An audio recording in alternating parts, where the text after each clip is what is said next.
tamarins, brewed by a connoisseur, not an accountant.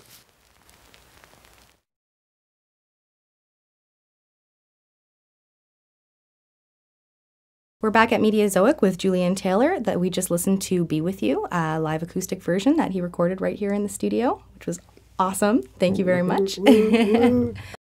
So you were mentioning, we were talking earlier, sorry, that you've been around in the business for 20 years. It sounds crazy, like it sounds like pretty harsh. I've been around. It's like I'm a bit of a tramp or an old tramp at that. But I'm not. I've been in love with music since the day I first heard it, and I don't even remember when that was.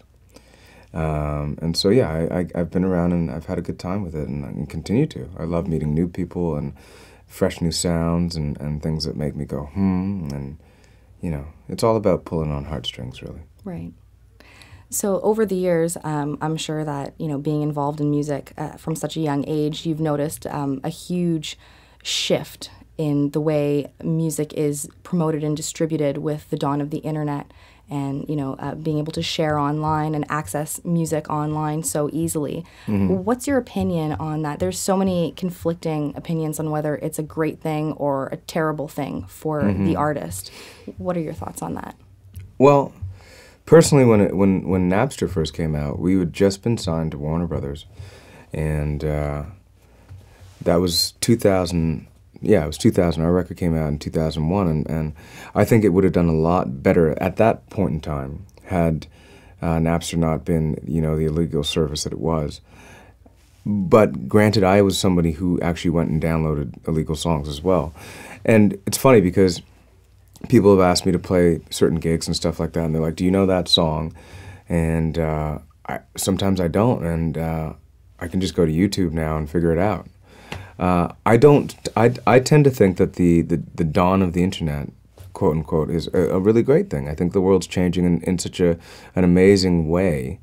I think that people, are fearful of change, and that's really what is happening. I'm not, making money is one thing, and as a musician who does it for a living full time, it's a very hard thing to do. But it's not impossible.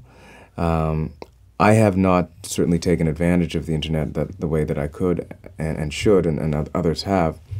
But if you look at it this way, I mean, the very simple thing is like, how much paper have we just saved? Mm-hmm. So I don't see it as a bad thing, and that's not just about music. It's just about, I don't need to get a fax in about this particular contract, and I don't need to do that. I can send an email out. It's done. It's finished, and we've just eliminated, tearing a bit more of the rainforest down that way. And for a musician who loves to discover new music, I can tell you that I didn't know everything about the Steely Dan discography until I downloaded the whole damn thing, and it's amazing. So I'm all for it. I think that what I also need to say by saying that I'm all for it, it's like drugs. I don't condone or condemn. It's like internet, digital. I don't condone or condemn, but I think that the way that if you put it in a good sort of fashion and you utilize it in a proper way, in a proper manner, then absolutely, it's awesome. Just take advantage of the benefits. Take advantage of the benefits and, limit the stuff that isn't. Right. As time goes on, you live and learn, and you'll figure it out. Right. Yeah. I like how you touched on the environmental benefits and the business benefits, how you have instant access to, people that you need to get a hold of on the other side of the world. I guess a lot of people don't think about that, when musicians are complaining that, my music is being downloaded for free and I'm not making any money off of it. Well, it would cost a lot of money to call someone halfway around the world. So it's all good, man. Yeah. The environmental thing's important, I think, and I think people miss that. Absolutely. Yeah. So when you find your music, how do you do it on a word of mouth basis? Do you find it online? Do you listen to the radio still? How do you find your music? I listen to satellite radio in my car. I listen to what friends tell me to listen to, and certainly, my musical library is so vast that I don't even know what I'm listening to half the time. So.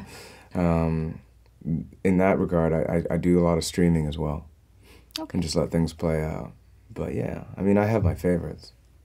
And who are some of your favorites? That was my next question. Who are you listening to right now? Mediazoic's one of the best. You stream our playlists. Absolutely. Yeah, absolutely. So do you listen to our stations? Yeah, absolutely. You've checked us out before? And cool. I'm absolutely. And Any particular hosts that you've... Right now it's Hugh's Room. That seems to be the cool yeah, thing. That's a popular one. And yeah, word up, Hugh's Room. But there's other venues out there that should certainly gravitate and do the same thing, because venues, for instance, are a huge avenue. They've got people coming in there to play, and they've got patrons that are certainly regulars and supporters of the bars that I think that they'd be into it. Yeah. Definitely. So absolutely. Sure. It's a fantastic idea. So back to who you were listening to. Who do I listen to these days? I don't, who are some of your top artists right now? I can only go on what was the last thing I heard in the background of what was happening in my life. And to be honest, I think it was Boz Zags that was playing. But my favorite record at the moment is Roots and Betty Wright, the movie. I think that the Roots have just taken it up a notch in the last 3 records that they put out. It's pretty amazing to see what, they're doing. Brett Denahan, really like him too. Very quirky, weird-looking dude, but a great sort of sound and a very wonderful pop sensibility. And then, you know what? I don't know. I mean, there's a lot of dubstep out there that's cool. I've been listening to, Quantic, which is more like an R&B sort of thing that's going on. And yeah, I don't know. It's all good. Cool. Yeah. Cool. I gotta check some of those out. Some Whatever, names I whatever's haven't heard clever, there. right? Yeah. Awesome. So before we go, we just want to talk about the cover that you're going to be doing, which is a Zeppelin cover. Thank you. Could you tell me a little bit? Could you tell me a little bit about why you chose to cover that song? I have no idea. No. No, it's just the first one that came to mind. Awesome. But I play a lot of covers. It's like I said, I've been earning a living that way, and sometimes there's just a few that you gravitate that are really, really interesting to play, and that one I particularly think the lyrics are really cool. Mm-hmm. Okay, great. Well, thank you very much. Thanks, Vanessa. Really appreciate you coming down here. We're with Julian Taylor at Mediazoic, and this is his cover of Thank You by Led Zeppelin.